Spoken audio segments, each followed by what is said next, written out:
Hoy tenemos un invitado de lujo desde España que nos está ayudando con esta ponencia. Y acá estamos con Andrés. ¿Cómo están, gente? ¿Cómo les va? Josebi, muchísimas gracias por estar acá. Nada, hay que se sigan conectando. Primer invitado internacional, para nosotros es un gusto y un honor, Josebi, que estés acá entre nosotros y escucharte. Así que nada, en poquitos minutos empezamos. Soñita, muchísimas gracias también. Ella va a ser el host hoy. Y cualquier cosa, pregunta, chicos, por favor, aprovechen de este gran capo de la fisioterapia y listo. Creo que... Sí, vamos a empezar en un minuto, así que últimas personas que están registradas que tienen chance de entrar. Vamos a trabajar en la siguiente modalidad. Todas las preguntas que quieran la van a ir escribiendo en el chat, Sonia las va a ir anotando y al final de la charla, Josebi va a ir respondiendo las preguntas. ¿Okay?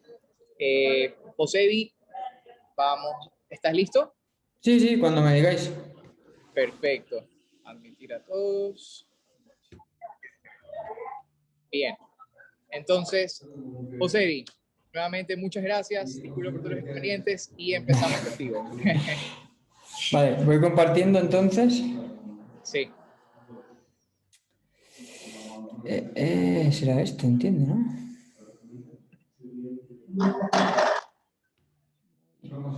Perfecto, ya tienes la... Sí, pero no sé si... ¿Veis esto? ¿Veis el power? Sí, sí se ve. Se ve la carpeta. ¿Y ahora se ha abierto el power? No, no se ve abierto el PowerPoint todavía. Vale, un segundito entonces porque nunca he hecho el desde aquí y no me lo coge. Vale, ahora sí. Ahora sí que lo veréis. ¿No? Sí, ahí estamos. Ya se ve ahí la presentación. Ahora agrándala. Perfecto. Listo, Josebi. Chicos, atentos, todas las preguntas que quieran. Al final estamos por empezar. Josebi, el escenario es tuyo. Gracias. Perfecto. Bueno, pues nada, antes que nada, mil gracias a vosotros. No os preocupéis por los inconvenientes. Ya os he dicho que yo también he tenido los míos con el cambio de hora, porque habíamos quedado a las 7 en hora de España, pero claro, aquí hubo cambio de hora este fin de semana y son las 8, así que no os preocupéis por los inconvenientes, que a mí me ha pasado igual. Y nada, reitero lo que han dicho, obviamente las preguntas que queráis las contestaremos al final. De todas maneras, creo que puedo ver el chat y hay un momento a mitad de la ponencia que os pediré interacción, yo os pediré respuesta, principalmente porque la intención que tengo con esta charla es que sea eso, una charla. Hoy no vengo a dar ninguna masterclass, vengo a hablar con vosotros de compañero a compañeros, porque vamos a exponer diferentes casos clínicos, ¿no? Y os voy a poner un poco en contexto de la situación que yo creo que vive la fisioterapia y de las situaciones que yo creo que en las que nos encontramos debido, pues, a ese contexto que sufre la fisioterapia. Y bueno, antes de empezar, pues, bueno, me presento por si no me conocéis todavía. Yo soy José Piris, soy fisioterapeuta aquí en España. Actualmente trabajo aquí en una clínica en Madrid con los compañeros de Quieres Formación, de la empresa de formación online. Y antes de trabajar aquí, pues he estado 2 años en la selección china sub-16, ¿no? Entonces he estado con futbolistas profesionales y tengo experiencia en ese ámbito deportivo. Y también desde hace ya casi 3 años, pues divulgo y subo contenido divulgativo desde mi Instagram, ¿vale? Que es el que os pongo aquí. Y luego lo que os decía, hoy os vengo a hablar un poco de las jerarquías en el tratamiento, ¿no? Y los objetivos que yo me planteo con esta charla, pues son los que veis aquí. Primero, exponer un poco cuál es la situación actual que yo veo de la fisioterapia o cuál es el contexto en el que yo creo que se encuentra la fisioterapia. Obviamente veréis ejemplos con los que yo me veo reflejado aquí en España, pero vamos, por lo que voy a hablar con otros compañeros de Latinoamérica, yo creo que no dista mucho lo que pasa allí de lo que pasa aquí. Y una vez puesto en contexto eso, pues hablar un poco del objetivo de la charla, que es qué es lo jerárquicamente importante que tengo que tener en cuenta cuando atiendo un paciente y qué situaciones me puedo encontrar yo en mi día a día por las que creo que es importante que tengamos esto claro. Y es que, como veis aquí, os voy a exponer unos 5 ejemplos que son ejemplos de día a día, que si trabajáis en el ámbito clínico deportivo, seguro que os habéis enfrentado ya a ellos o os enfrentaréis si todavía sois estudiantes, ¿vale? Y dicho eso, empezamos.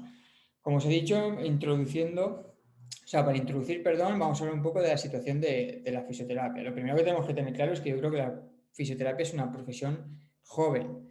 Aquí en España, la fisioterapia como la entendemos hoy en día, creo que nace en los 80 y en estos últimos años ha evolucionado muy rápido. Y eso creo que es muy importante que no lo perdamos de vista, porque al final explica que todavía a nivel de reconocimiento estemos lejos de otras profesiones. Y es que, como digo, pues somos jóvenes y tenemos que aceptar de que todavía nos queda mucho camino por recorrer. Luego, otra cosa muy importante que tenemos que ver en contexto es que actualmente la visión médica está en plena transición, ¿no? Estamos en plena transición actualmente desde un modelo más biomédico hacia uno más biopsicosocial, gracias en parte pues, a los avances que han habido en cuanto a evidencia científica y neurociencias desde hace unos 30 años hacia adelante. Y esto básicamente en lo que nos repercute es en que normalmente los tratamientos, ahora escucharéis que los debemos enfocar en la persona, no en la estructura. No sé si tendréis formación en dolor, pero ya se ve mucho en redes sociales o se habla mucho en docencia de que el dolor al final es algo multifactorial y que la experiencia de dolor no necesariamente correlaciona siempre con daño estructural, sino que depende de muchísimas más variables. Pues esto es, en resumen, lo que defiende este cambio de transición. Al final, el atender a las expectativas de mi paciente, a sus objetivos, lo que cree, lo que no cree, el ver a mi paciente con más perspectiva, es algo muy importante de cara a hacer una buena terapia como profesionales de la salud. Y esto va muy ligado al final con el siguiente punto que os pongo aquí, que es atender a las personas que tratemos como lo que son, seres humanos complejos. Os he puesto por aquí un esquema que a mí me encanta muchísimo porque resume muy bien la complejidad del dolor. Si no recuerdo mal, está sacado de un artículo que habla sobre el dolor lumbar. Aquí veis la gran cantidad de variables que pueden influir en el dolor lumbar. Son muchísimas. Entonces, yo siempre lo pongo de ejemplo, este esquema, para que entendamos muchas veces lo absurdo que es el que lleguemos a hacer correlaciones como, ok, pues no, te duele la espalda porque te estás agachando mal, o no, te duele la espalda porque tienes una contractura. Pues no, eso puede ser una variable a tener en cuenta, pero la verdad es que son muchísimas variables las que tenemos que atender. Y de ahí el que cada vez vayáis a escuchar más o escuchéis más en fisioterapia o en cualquier profesión de la salud, todo esto de que abordamos o tratamos a sistemas complejos, porque al final el ser humano es eso, un sistema complejo. Y eso se resume también en lo que os digo, huir de las correlaciones simplistas o lineales en las que muchas veces por comodidad caemos. Otro pilar ultra importante que refleja lo que para mí es la fisioterapia contemporánea o en la que deberíamos contextualizar siempre la fisioterapia actual, y es confiar en una fisioterapia basada en evidencia. Y es que al final el método científico, siempre y cuando sea de calidad y siempre y cuando no hayan conflictos de interés y la metodología, como digo, sea correcta, que eso es otro tema, nos va a acercar a través de la investigación a la verdad, entre comillas, porque al final el objetivo que tiene el método científico es librarnos de sesgos y que si podemos afirmar algo en salud sea porque hay unos criterios objetivables en los que podemos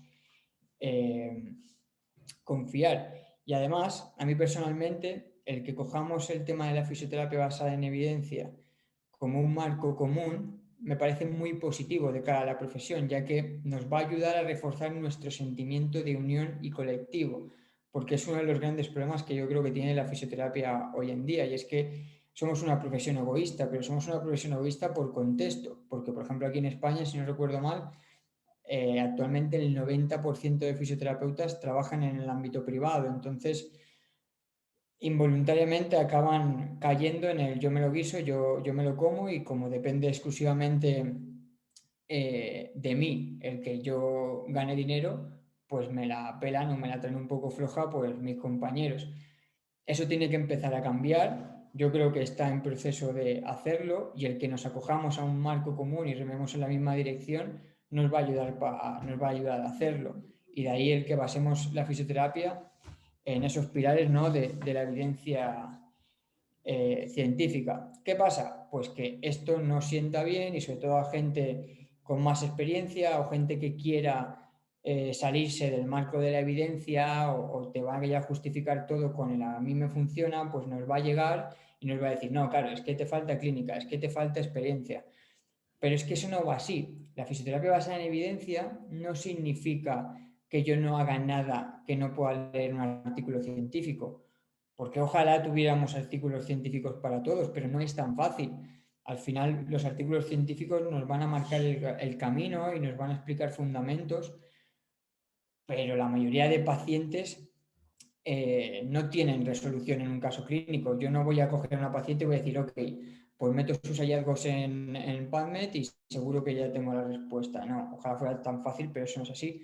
Pero tenemos que tener en cuenta que, como digo, la fisioterapia basada en evidencia no es eso. La fisioterapia basada en evidencia recoge que además de tener en cuenta ese pilar de la evidencia científica, también tendremos en cuenta mi propia experiencia, en lo que yo me voy encontrando en mi día a día y sobre todo las preferencias del atleta en caso de que sea deportista o de nuestro paciente. El que le guste, el que es más fácil que vaya a cumplir de cara a la adhesión, cuáles son las expectativas que tenía de cara al tratamiento, todo eso es información muy valiosa que nosotros tendremos en cuenta cuando apliquemos un tratamiento y elijamos qué es lo jerárquicamente más importante, que es lo que vamos a pasar ahora, atendiendo a estos tres pilares, ¿vale? Y como os decía, ya contextualizada la fisioterapia, vamos a ver ahora qué es lo jerárquicamente más importante, ¿vale? Dentro de esta fisioterapia contemporánea. Al final la jerarquía lo que marca es un orden de relevancia, ¿no? Donde yo arriba voy a tener lo más importante y abajo lo menos relevante. Para mí, con la fisioterapia contemporánea, la cima de la cúspide de esa fisioterapia pasa por incluir una valoración antes del tratamiento, hacer una serie de hipótesis basándose en un razonamiento clínico y llegar a diagnósticos exclusivos e individualizados a nuestro paciente y luego a nivel de cara al tratamiento que tengamos claro que tenemos que trabajar con educación, ya no solo como técnicas cognitivas de tratamiento, sino de cara a romper malas creencias que tengan nuestros pacientes o a explicarles a nuestros pacientes cuáles son sus problemas o cuáles creemos que son sus problemas, ya que al final es algo que nos van a pedir en consulta. Un paciente siempre necesita salir de la consulta sabiendo prácticamente qué le pasa y es algo que, como digo, nos van a pedir. Y por supuestísimo, dentro de los pilares de tratamiento de la fisioterapia contemporánea, hay que incluir todo lo que tenga que ver con el ejercicio activo y fomentar la autoeficacia de nuestro paciente, es decir, no generar fisiodependencia y generar el sentimiento al paciente de que nos necesita a nosotros. Y más abajo, dentro de esa pirámide jerárquica, pues ya entrarían todo lo que tenga que ver con las terapias pasivas, que normalmente son todas las terapias de moda, ¿no? Porque al final todos los instrumentos que se ponen de moda y que nos quieren vender suelen ser enmarcados dentro de las estrategias pasivas. Sí que es importante dejar claro que yo las ponga por debajo dentro de una jerarquía no significa que sean malas. A mí nunca me habréis oído decir en mis redes sociales que una estrategia pasiva o que usemos el masaje o que utilicemos X herramienta de moda es mala. Lo que yo estoy diciendo aquí es que en muchísimos casos no va a ser lo jerárquicamente más importante y eso lo tenemos que tener siempre muy presente, ¿vale? Y por eso ahora vamos a desarrollar una serie de ejemplos reales donde os voy a exponer cuál es mi pensamiento dentro del tratamiento con esto de las jerarquías, ¿vale? El primer caso sería uno dentro del ámbito deportivo, que al final es el que yo he estado los últimos 2 años, y sería el de elaborar un plan de valoración de pretemporada. Si aspiráis a ser fisioterapeutas de un club de fútbol o de cualquier deporte colectivo, una de vuestras competencias será en pretemporada elaborar un plan de valoración, ¿vale? Donde tendréis que detectar, pues como veis aquí, todos los factores de riesgo más determinantes, de cara a conocer cuál es el estado de forma de ese jugador para en un futuro realizar un plan enfocado a la reducción de lesiones o enfocado al rendimiento o a la salud en función de cada caso. ¿Vale? Entonces, la primera pregunta que yo os haría atendiendo a esto es, ok, si fuerais vosotros esos fisioterapeutas que estéis en un equipo de fútbol y que tenéis que elaborar un plan de valoración en pretemporada, ¿qué factores de riesgo, con lo que hemos visto, os parecerían más jerárquicamente importantes? ¿Vale? Os dejo un minutito para contestar y ahora os lanzo yo la respuesta. No sé si puedo ver el chat, creo que sí. Vale, sí que veo el chat. Vale, pues lo dicho, espero un...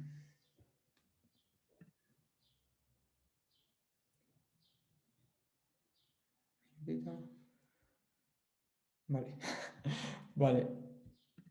Creo que ya lo habéis visto, así que os lo digo. Bueno, no sé si habéis dado tiempo a chatear, si no os lo digo yo ya. Son los antecedentes lesionales. Y esto lo pongo aquí como ejemplo de jerárquicamente importante, porque cuando tú le preguntas a cualquier fisioterapeuta qué tiene que valorar, lo primero que le va a venir a la mente es valorar el ROM, valorar la fuerza, valorar cosas que son capacidades físicas muy interesantes y muy necesarias también de valorar, porque al final todo lo que sea sumar información es beneficioso de cada toma de decisiones, pero muchas veces nos olvidamos de lo más importante, que es recoger en la historia clínica de nuestro jugador o jugadora los antecedentes lesionales, y eso tiene mucha evidencia científica. Hay bastantes estudios que nos vienen a decir que la mayoría de lesiones, una vez han ocurrido, es más probable que vuelvan a ocurrir. Ok, pues si yo soy el fisio que va a hacer ese plan de valoración, la primera parte tiene que pasar por hacer un screening de historia clínica donde yo recoja los antecedentes de cada jugador. Súper importante, nos cuesta 2 minutos. Y eso no pasa por ninguna técnica de moda ni pasa por necesitar la maquinaria más moderna del mercado, ¿vale? Y ahora en la misma línea vamos a ver un caso también dentro del ámbito deportivo. Y es lo siguiente, esto pasa mucho también como digo, en el ámbito deportivo, de que tenemos dos pacientes muy similares con la misma clínica pero diferente contexto, ¿vale? Imaginaos que en esa valoración que habéis hecho en pretemporada tenéis a dos jugadores con características antropométricas muy parecidas y dentro de la valoración de fuerza hay un jugador que en el squeeze test, que es un test que se utiliza para valorar la fuerza isométrica de aductores, da rangos por debajo de la media, pero que el resto de hallazgos, todo lo que tiene que ver con la historia clínica que hemos comentado anteriormente y demás, está todo fenomenal, no tiene antecedentes y además se cuida, que da gusto. Pero luego, por otro lado, tenemos a un paciente que, como digo, mismas características antropométricas, misma edad, que no lo he dicho, mismo resultado en el squeeze test, pero con un contexto muy diferente, ya que tiene antecedentes porque se ha roto 2 veces el aductor largo, siente sensaciones de fatiga cuando está entrenando, tiene miedo a golpear fuerte por esas lesiones previas, además no vive del deporte y tiene un trabajo nocturno que no le deja descansar por la noche, y eso hace que también tenga muy trastocada la alimentación. Ok, pues cara a nosotros como fisioterapeutas, el paciente a nivel objetivo es el mismo, pero a nivel de contexto no. Entonces nuestro tratamiento no será el mismo. Dentro de esas jerarquías que hablábamos, con este paciente que tiene un contexto diferente, lo jerárquicamente importante será trabajar esa kinesofobia, trabajar importante la fuerza en esos aductores de cara a mejorar los rangos por esas roturas previas. Será trabajar el tema del descanso y ver si hay alguna forma que podamos gestionar mejor su horario con el de entrenamiento. Habrá que recomendarle a un nutricionista, en fin. Hay un contexto en el que hay muchísimas cosas jerárquicamente más importantes que trabajar que en el otro caso. En el otro caso teniendo datos objetivos totalmente iguales, puede que no tengamos ni que hacer nada porque sea alguna adaptación totalmente normal y ese jugador no tenga ningún problema a nivel de aductores, ¿vale? Espero que estéis viendo un poco el por dónde van los tiros, porque ahora seguimos viendo más ejemplos. Este también es muy típico, ya no solo en deportiva, sino también en clínica, porque muchos pacientes nos van a venir con este discurso de, ok, tengo las piernas cargadas, vengo a hacerme un masaje, ¿no? Entonces, ¿qué es lo jerárquicamente dentro de las estrategias de recuperación? Pues en la misma línea de lo que hemos visto, lo que esperan del fisio y lo que nos suelen vender desde las técnicas de moda es masaje y todo lo que tenga que ver con las estrategias pasivas, pero lo que viene a decirnos la evidencia es que las bases para una buena descarga pasan porque nuestro atleta o nuestro paciente tenga buenos hábitos, tanto de nutrición como de sueño, como de control de carga. Al final, una descarga, como la solemos entender dentro de la estrategia pasiva, no es lo que vendemos. Una descarga hace referencia a una descarga de la carga, valga la redundancia, es decir, que dentro de mi plan de entrenamiento baje la intensidad o el volumen del mismo. Pero ¿qué pasa? Que es lo que os decía antes. No significa que la pistola de masaje sea mala, ni mucho menos. Yo creo que puede tener su utilidad, pero lo que sí que es más negativo de cada profesional es que el que nos vende esta pistola nos venga con el cuento de que es necesario para recuperar. No, no perdamos de vista el contexto. Lo necesario para recuperar son estos pilares de estrategias de recuperación. Si mi jugador ya tiene esto, entonces fenomenal. Así que, ¿cómo recibiría yo a un paciente que viene con una descarga? Pues lo que os decía antes, me voy a esa jerarquía y lo primero es valorarlo. Y ok, tú me estás diciendo que es una descarga, pero vamos a ver, ¿por qué viene esa descarga? ¿Tienes antecedentes lesionales? No, ok, punto positivo.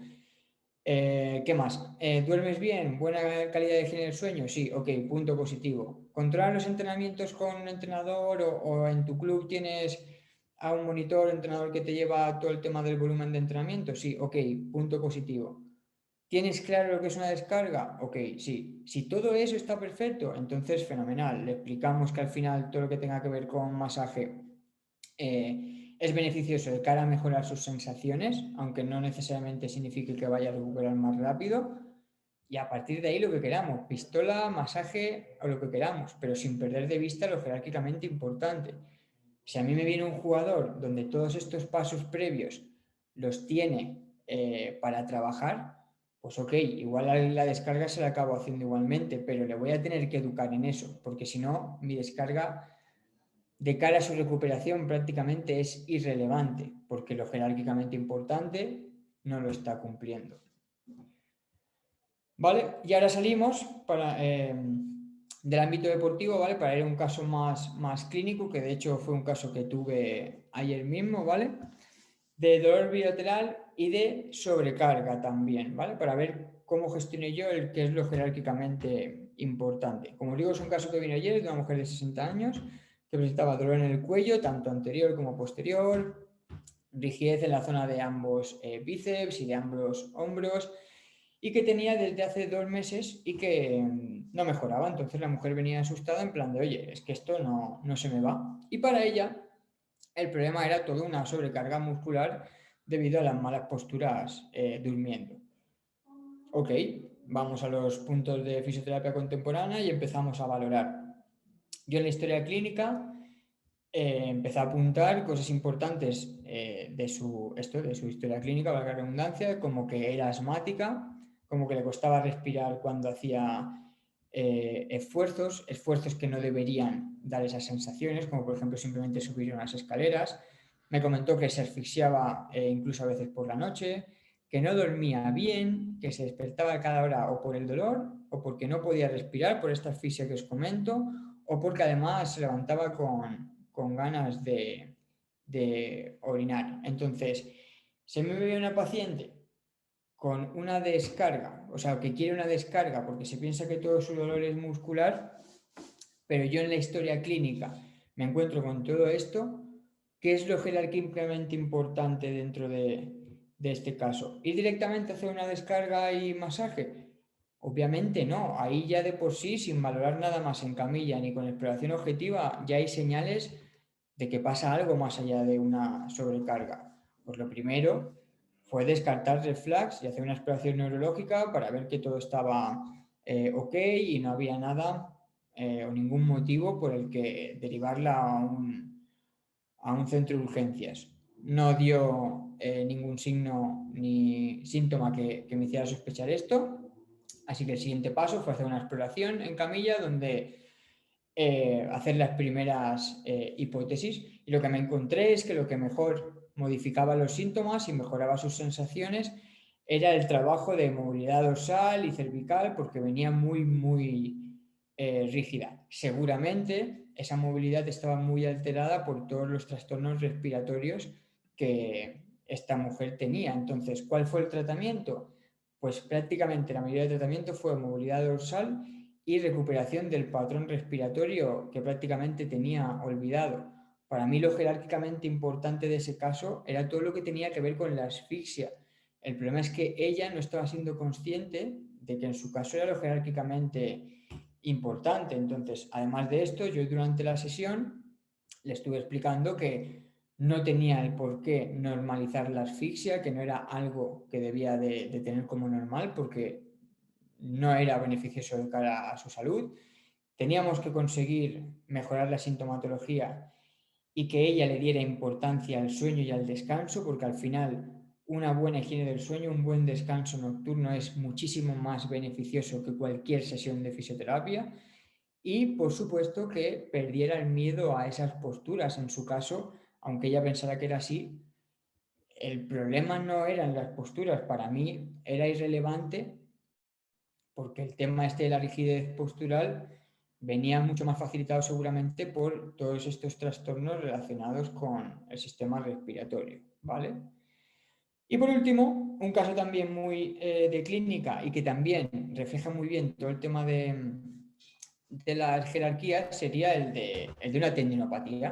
Si habéis leído o habéis aprendido ya sobre tendinopatías, sabréis que la evidencia científica lo que nos viene a decir es que, aunque todavía queda mucho por investigar, el tendón es dependiente de la carga, siempre, tanto a nivel de patología como de tratamiento como de valoración. El tendón responde ante la carga. La carga es el que lo lesiona y la carga es el que va a ayudar a solucionarlo. Entonces, si yo tengo esto claro, y esto, mira, está sacado de una charla mía sobre tendón, donde hablamos de los mandamientos de Jill Cook, ¿vale? Que es una de las referentes en tendinopatías, no podemos caer en la tentación de a un tendón machacarlo a técnicas pasivas por muy de moda que estén, como las ondas de choque, el ultrasonido, el masaje, ventosas, agujas, lo que queráis. E insisto en lo mismo, y eso no significa que no sean útiles o que no sean malas. Lo que yo vengo a decir aquí es que no son las jerárquicamente importantes. Entonces, ¿quieres utilizarlas en una tendinopatía para mejorar las sensaciones a corto plazo y luego meter el ejercicio? Fenomenal. Pero lo jerárquicamente importante en una tendinopatía ya sabemos, por activa y por pasiva, que es el ejercicio. Entonces, el ejercicio tiene que estar y no puede faltar, ¿vale? Entonces, en resumen, os pongo aquí un poco los puntos en común de todas las técnicas de moda para que las relacionemos con lo que hemos hablado del tema de las jerarquías. Como iréis viendo, la mayoría de técnicas de moda, todo lo que tenga que ver con estrategias pasivas que empiezan a sonar, tienen siempre estos puntos en común. La primera es que son herramientas que a nivel científico, de tener base, nos van a decir que mejoran las sensaciones a corto plazo, pero no necesariamente que ayuden a recuperar. Son cosas diferentes. Por el propio estímulo y por principios de neurofisiología del dolor, todo este tipo de historias pueden ayudarnos a mejorar las sensaciones de bienestar o de dolor a corto plazo, pero no necesariamente tienen por qué ayudar a recuperarnos a nivel de biomarcadores o a nivel objetivo, como os decía.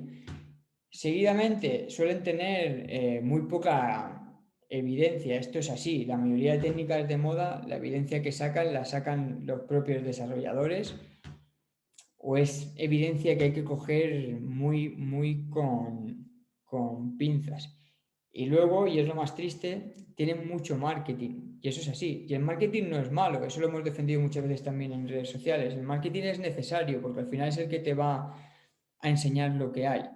El problema es cuando es deshonesto y te venden cosas que no te tienen que vender, porque es lo que hablamos, por ejemplo, con el ejemplo de la pistola. Una pistola no te puede decir que te va a ayudar a recuperar, porque eso por evidencia científica sabemos que no es verdad. Una pistola, en según qué contextos, puede ser útil de cara a la mejora de sensaciones o de cara a la agilización del trabajo con mis pacientes. Pero eso no quita, como hemos dicho durante toda la ponencia, que lo jerárquicamente importante sea pues todo el trabajo de educación, de trabajo activo, etcétera, etcétera, etcétera. ¿Vale? Y con esto creo que acabaría, ¿vale? Tengo permiso de Carlos. Primero que nada, mil gracias a todos por la atención, ¿vale? Ahora me quedaré el rato que queráis para solucionar dudas, que yo sé que con todo esto de los casos clínicos siempre aparezcan, ¿vale? Y como os he dicho al principio, me gustaría que fuera más una charla entre compañeros y que me pusierais ejemplos de vuestro día a día o dudas de vuestro día a día, ¿vale? Para que yo fuera ahora contestando lo que pueda. No obstante, me parece una iniciativa brutal lo que ha organizado Carlos con todos vosotros. Estoy súper agradecido de ser el primer invitado o uno de los invitados que viene por aquí. Así que, como he dicho al principio, soy ahora coordinador en Querer Formación, así que le dije a Carlos que gracias a su confianza en mí me gustaría haceros un regalito, ¿vale? Entonces os he traído una oportunidad que ha preparado el equipo de Queres exclusivamente para vosotros. Es algo que tenemos fuera de catálogo y que no lo vais a ver en ningún sitio porque es algo que se ha preparado exclusivamente para vosotros, ¿vale? Que son 9 webinars en la línea de la charlita que hemos hecho hoy, que impartimos David Merino, Adrián Muñoz, que son los CEOs de Queres, y yo, ¿vale? Con 10 horas de vídeo en total, son charlas y webinars de 1 hora cada vídeo, y si tenéis acceso, o sea, o si accedéis a ellos, tendréis acceso durante 3 meses. Como digo, son 9 webinars, 9 charlas. Aquí tenéis todas las charlas que vais a encontrar. La 2 y la 6 son las que imparto yo, de valoración en el fútbol y de bases para tratar una tendinopatía. Creo que he puesto alguna diapositiva de ellas. Básicamente, en el de valoración en el fútbol os explico todo lo necesario para hacer un screening en una valoración de pretemporada. Y en el punto 6, el de bases para tratar una tendinopatía, pues os hablo de esos 10 puntos del modelo Q, donde hay las bases para tratar una tendinopatía, ¿vale? Pero luego tenéis una ATM que dio David, que es una maravilla, tenéis de emprendimiento sanitario, no sé. Es un pack bastante chulo, que además os han dejado súper bien de precio, ¿vale? $27. Pero solo si lo hacéis durante estas 24 horas. Además tenéis diplomas, y lo he dicho, 10 horas de contenido, 9 clases de 1 hora, ¿vale? 90 días de acceso. Cualquier duda sobre esto me lo podéis hacer y ahora sí ya quedo disponible para vosotros. ¿Qué tal? José, ¿cómo estás? La verdad, muchas gracias por tu presentación. La puedes estar escuchando en todo el camino. Yo tengo unas cuantas dudas, pero antes de comenzar con las mías, hay unas cuantas preguntas en el chat. No sé si las puedes ir revisando o Sonia nos ayuda. Yo te puedo ayudar. Las veo, las veo. Ajá.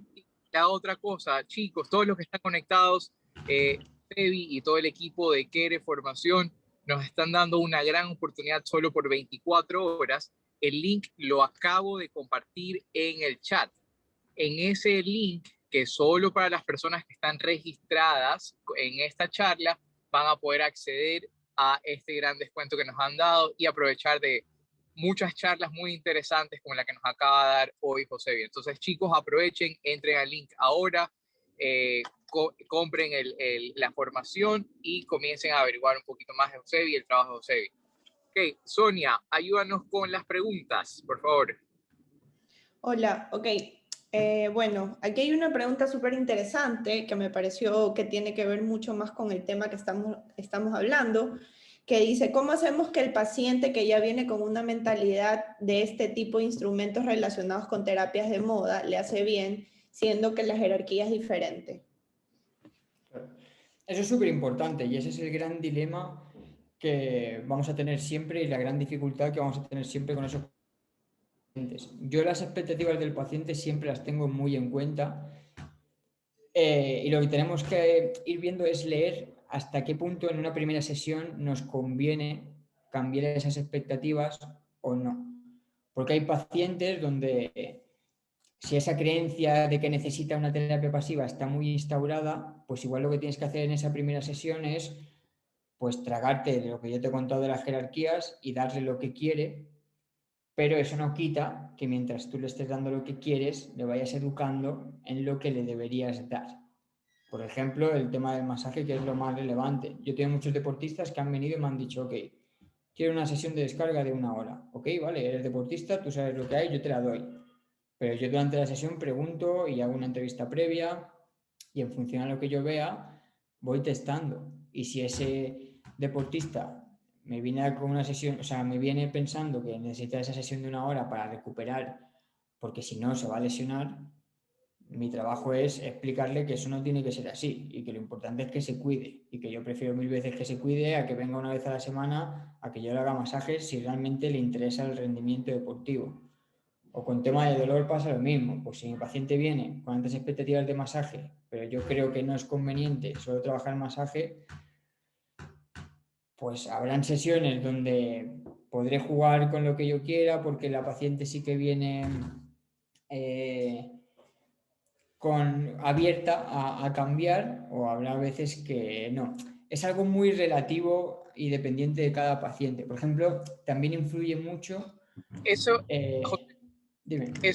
disculpa que te interrumpa, porque justo este tema de la expectativa que tiene el paciente entra la parte del marketing, que lamentablemente hay mucho más marketing de estas terapias de moda que la terapia de todos estos hábitos que tú mencionas.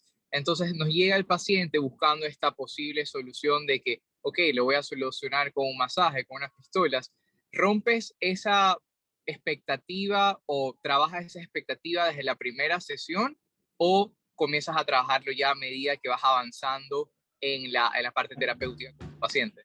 Eso es lo que iba a decir ahora, es que depende mucho del paciente que tengas delante. Por ejemplo, una de las cosas que influye es si ese paciente viene porque te ha encontrado o porque te han recomendado, por ejemplo. Si un paciente viene después de haber hecho un peregrinaje por otros profesionales y viene recomendado porque te han dicho que tú eres el mejor, cuando venga a ti, aunque tenga una creencia muy instaurada de lo que necesita, seguramente tenga un chip un poco cambiado de, ok, si me lo han recomendado, me voy a dejar convencer o voy a escucharlo y seguramente sea más fácil cambiarle el chip en ese sentido.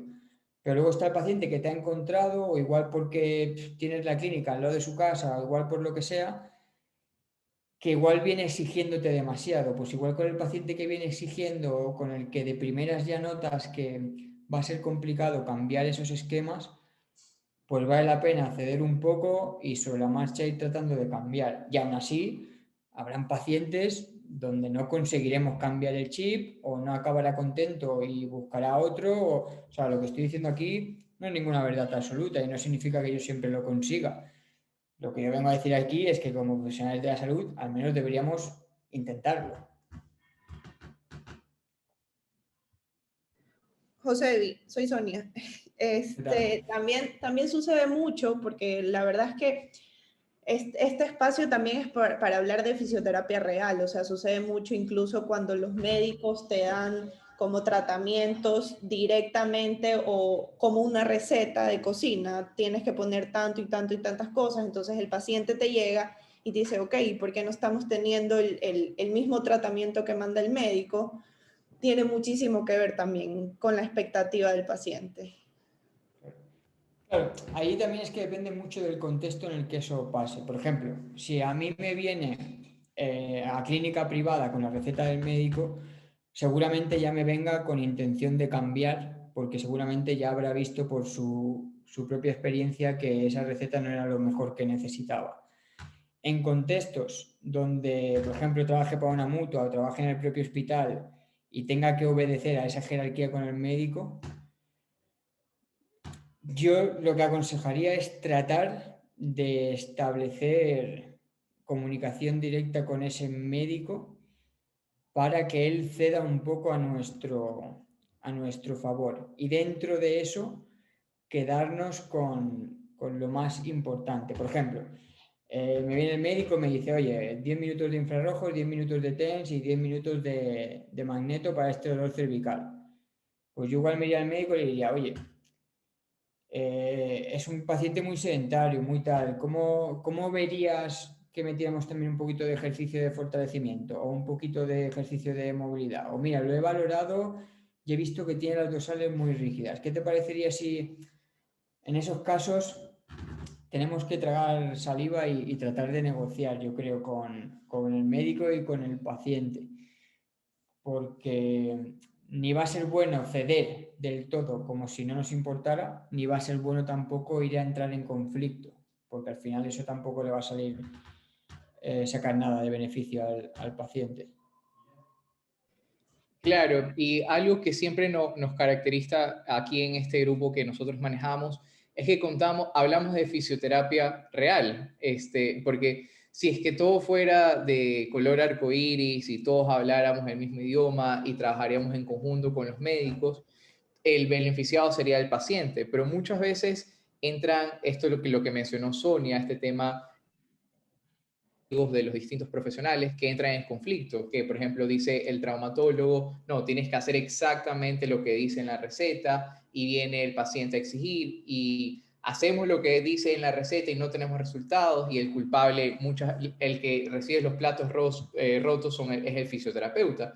Entonces, se trata, aquí en Ecuador, no sé cómo sea la situación en España, la comunicación, ya sea con el traumatólogo, el neurólogo, es muy limitada, o sea, son muy pocos los profesionales que pueden llegar a tener estas vías de comunicación abiertas donde se escucha puntos de vista de cada uno de los profesionales. ¿Cómo está la situación de esta comunicación de los profesionales, ya sea de fisioterapia, con los traumatólogos allá en España?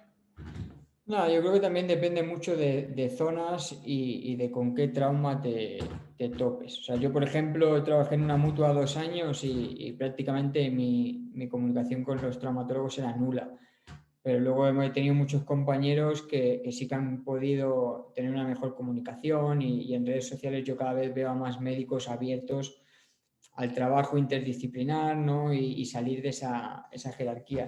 De todas maneras, algo que no he dicho que también me parece súper importante y que por eso yo muchas veces en mis redes sociales he divulgado lo de el no tener ego, es aprender muchas veces a tragarnos el orgullo en beneficio del paciente. Porque si yo entro en conflicto con el médico, porque el médico dice que se hace una cosa y yo digo que se hace otra y el paciente va loco, al final el que pierde es el paciente. Y nuestro beneficio, o sea, y nuestro objetivo siempre tiene que ser pensar en el beneficio del paciente. Entonces, ok, no puedo comunicarme con el traumatólogo y el traumatólogo le ha dicho a mi paciente que haga esto. Pues a ver, una opción sería, voy a ver cómo puedo combinar lo que le ha dicho el traumatólogo con lo que yo quiero que se haga, aunque el paciente crea que va a mejorar gracias a lo del traumatólogo. Me da igual. Aunque la medallita se la lleve el médico.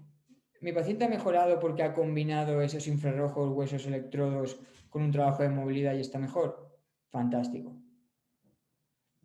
Pero por eso decía que cada caso es un mundo y al final teniendo los objetivos claros y qué es lo jerárquicamente importante, que es lo que hemos hablado, con cada paciente es un mundo y vamos a tener que pues jugar con qué puedo hacer, con cuál es la mejor estrategia, si es mejor hablar con el trauma o no, si le voy a entrar por un sitio o por otro. Por eso también se habla mucho dentro de la adherencia, por ejemplo, al trabajo activo, que con los pacientes cuesta mucho, el preguntarles qué les gusta o el que se les da bien. En pacientes que ya te vengan en plan de no, no, yo quiero un masajito, no me quiero ni mover, que tú les digas, ok, ¿qué es lo que te gusta? Mira, por ejemplo, la semana pasada tuve una mujer que le digo, ok, actividad física. Y me dice, yo salgo a andar. Y antes de que yo siguiera, ya me dijo, si vas a recomendarme ejercicio, ya te digo que no voy a hacer nada, porque soy muy vaga. Ok. Claro. Mi siguiente pregunta fue, ¿qué es lo que te gusta? No, que nada, que nada. No, digo, bueno, mujer, algo te tiene que gustar, algo habrá de movimiento cuando tú eras más joven o lo que sea, que hiciera, bueno, a ver, yo bailaba, ok, ¿te gusta bailar? Perfecto, pues vamos a bailar. Ah, no, pues sí, pues mira, yo me acuerdo que en el ayuntamiento hacían clases y eso me gustaba, pero me lo dejé por el COVID y tal. Ok, pues hablando, al final la convencí para que esa mujer se apuntara a las clases de baile en el ayuntamiento. ¿Es lo mejor que puede hacer para su problema? Seguramente no, pero es muchísimo mejor que no hacer nada. Claro, y entra esta, y esa es otra pregunta, sobre todo en el caso, creo que era el caso número 3 o 4 que mencionaste a esta paciente que tenía problemas de asma y no podía dormir. El tema de la derivación y la importancia de saber cuándo derivar, porque muchos problemas de los que, muchos de las causantes de los problemas que tienen nuestros pacientes, tal vez nosotros no somos los profesionales adecuados para Ah, darle no, solución. no sabría O decirle. Yo tenemos también estoy que, perdido. Andrés, Sí. estás con el micrófono abierto.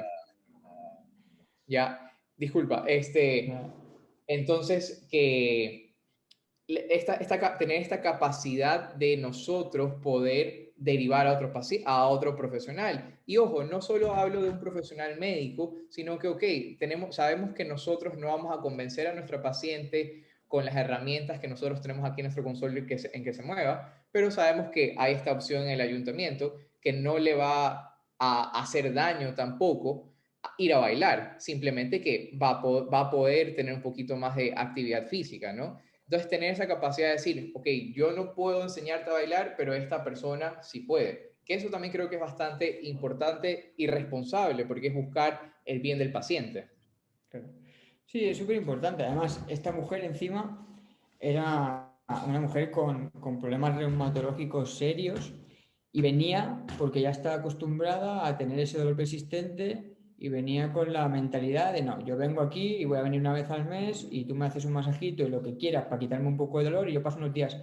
Ok, yo al final te lo voy a acabar dando porque lo tienes muy asumido, pero mi trabajo como profesional de la salud es buscar que tú mejores a nivel en general siempre. Entonces, si hay enfermedad reumatológica de por base, ven las veces que quieras, pero mi objetivo siempre va a ser hacer que te muevas, porque eso es lo que sé que te va a ser beneficioso. Y seguramente, si yo lo consigo y ella empieza a bailar y empieza a notar como mejor hábitos de vida, se olvidará de esa fisiodependencia y de todo lo que tenga que ver con no moverse, que tenía Claro, tantas... y buen término, oficio de dependencia. Bueno, vamos leyendo un poquito más el chat, que creo que aquí hay otras preguntas de las personas. ¿Si lo puedes visualizar? Sí, Perfecto. Mira, aquí hay una pregunta de Fernanda Cáceres que dice, José, en este mismo aspecto, cuando el médico establece un número de terapias específicas, bueno, eso ya lo respondimos. Mira, aquí habla un poco de las tendinopatías. ¿No se moviliza en etapa aguda? Pregunta César Ponce. no. Ok. O sea, cero. Una tendinopatía muy aguda, Ajá. deberíamos buscarnos primero la vida en ver cómo puede mantener la actividad sin que le duela. Entonces, por ejemplo, una aquilia que sea muy aguda, una tendinopatía aquilia muy aguda, se suele recomendar lo de las alzas o las taloneras buscando mejorar los síntomas. Si yo consigo que el paciente haga algún tipo de actividad donde mejore los síntomas de ese tendón, aunque sea muy agudo, que lo haga. Y en caso de que sea muy agudo y sea imposible trabajar con él o lo que sea, el reposo son 2, 3 días. El problema es Claro, que no puede ser más, porque es lo que he dicho, es juez y verdugo la carga con el tendón. Entonces lo que suele pasar es que, claro, le dan 2 semanas de reposo, esa tendinopatía aguda mejora, pero no mejora. O sea, lo que mejora son los síntomas y la claro. clínica, pero no el tendón. Y luego cuando vuelve, otra vez. Y entras en un círculo vicioso que no para. Por eso desde el primer momento, por muy agudo que sea, hay que meter ejercicio de alguna forma. Es que igual, si le duele mucho un tendón de la pierna, le hago trabajar el otro. Pero que ya se vaya con la idea en la primera sesión de que no hay más solución si realmente le interesa su tendón, que no pase por moverlo. Claro, y aquí entra esta parte de Josebi, ¿cómo estás? Dale, Andrés. Muy bien. Nada, más bien agradecerte, Josebi. Andrés te saluda. Como Carlitos y Sonia te cuentan que este grupo lo que intentamos es brindar fisioterapia bastante real, no solo los papers, porque como tú dices, o sea, hay cosas que no se pueden llevar tanto a la clínica y tratar a cada ser humano. También, Josebi, no sé, en tu experiencia, si tienes algún tip o en algún momento tú decides que el paciente realmente no es para ti y mejor derivarlo a otro colega, porque, viste, no sé si te ha pasado que hay pacientes que por más que intentemos educarles o cambiarles el chip, como tú dices, a veces no llegamos, o sea, o tiene algunas otras factores mucho más influyentes que la fisioterapia, como pueden ser incluso los familiares. ¿Tú en algún punto decides ya derivarlo? O porque, claro, acá decimos, hay pacientes que en realidad es mejor dejarlos ir. ¿Tú qué crees de esto, Josebi?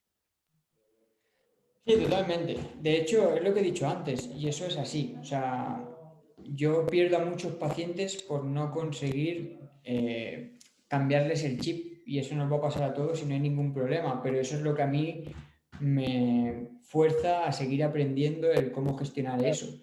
Hace poco, por ejemplo, compartí un post en Instagram que venía de un libro que he leído que se llama el ¿Por qué creemos en mierdas?, que habla sobre la disonancia cognitiva, que es algo que tenemos muy integrado la mayoría de nosotros. Y es que básicamente cuando yo creo algo muy fuerte y me dicen lo contrario, yo entro en conflicto. Entonces tengo que decidir por tener paz mental.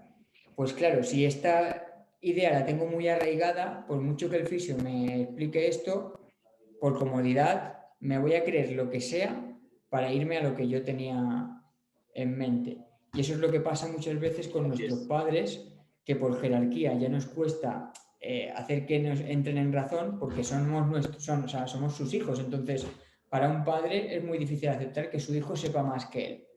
Entonces, un padre, por mucho que tú le digas algo que tenga razón, siempre va por disonancia cognitiva, a acabar cayendo en encontrar cualquier excusa random para no darte la razón a ti. Y por eso es complicado, pero a partir de ahí hay que tratar de hacerlos dudar, de buscar otros caminos, de ir jugando hasta que encontremos una vía por la que consigamos cambiar el chip. Lo que pasa es que es eso, que no hay una solución mágica. Al final cada paciente es un mundo. Claro, y este tema de contextualizarlo siempre a nuestro paciente, a su entorno familiar, a su nivel de educación, a sus emociones, a su parte psicológica.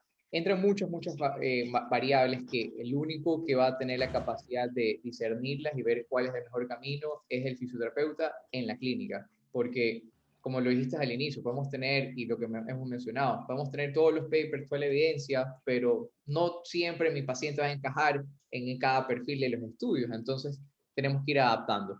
Y bueno, José, la última pregunta de aquí del chat, ya para no quitarte tanto tiempo y puedas aprovechar tu feriado también, ¿cómo quitarle al paciente el pensar que el ejercicio le produce más dolor? Tal vez un tip específico, siempre hablando de la parte clínica, no lo que diga tal vez en los Sí, papers. pues muy sencillito. Yo lo que hago con esto es tratar de demostrarle al paciente que se equivoca. ¿Cómo? Trabajando con ejercicio y buscando mejora. Si el paciente viene con la creencia de que si hace ejercicio va a estar peor y en clínica tú consigues que mejore la sintomatología con ejercicio, sea de la índole que sea, de movilidad, de trabajo isométrico, aeróbico, me da igual, en función de qué problema tú decides, y mejora, cambiará el chip. Eso también es un problema del que pecamos muchas veces, y es que predicamos con muchas cosas que luego no hacemos. Correcto. Si yo le digo a mi paciente que se tiene que mover, pero luego en la clínica no lo muevo, pues mi paciente se puede ir en plan de, sí, tú me estás diciendo mil cosas, pero no lo estás poniendo en práctica, no estás predicando con el ejemplo. Si mi paciente me dice que tiene miedo a moverse y yo hago que se mueva conmigo y mi paciente ve conmigo que no duele cuando mueve, ya estás haciendo en clínica que cambie un poco la concepción. Y yo juego mucho con eso en clínica. Claro, de ser un guía, un acompañante a este proceso que va a tener el paciente, ¿no? Claro, y romperle los esquemas, en plan de pues el típico de la flexión lumbar, yo no me agacho porque me duele y si me agacho es peor. Ok, modificación de síntomas, vamos a ver, viene por un dolor discogénico, facetario, pues ok, trato de hacer una PA o un vendaje, lo que sea. Cualquier estímulo que yo consiga que haga que él haga una flexión lumbar y se agache con menos dolor, ya lo tienes, ya está, ahí ya puedes trabajar. Claro. Y él está trabajando activo y se queda con el mensaje de que el trabajo activo no tiene por qué doler. Perfecto. Bueno, José, muchas gracias, en serio, muchas gracias por tu intervención aquí. Disculpa todos los inconvenientes que hemos tenido hoy, Nada, cosas que salen de nuestras manos, pero creo que igual se pudo llegar a que todos los que estaban registrados se puedan conectar y compartir estos minutos contigo. José, siempre al final de las reuniones que nosotros tenemos, les pido a todos que conecten las cámaras para poder tomar una foto y poder compartirla en las redes sociales. Así que chicos, todos, absolutamente todos, quiero ver todas esas caras, quiero que José los conozca. A todos los que estamos acá conectados, contigo José, estás cordialmente invitado para próximas intervenciones. Nosotros siempre nos reunimos los días miércoles a las 8:30 de la noche, hora Ecuador. Sé que es un poco complicado para ti. Un poquito, porque esas horas son las 5 de la mañana o 4 de la mañana por aquí, así que...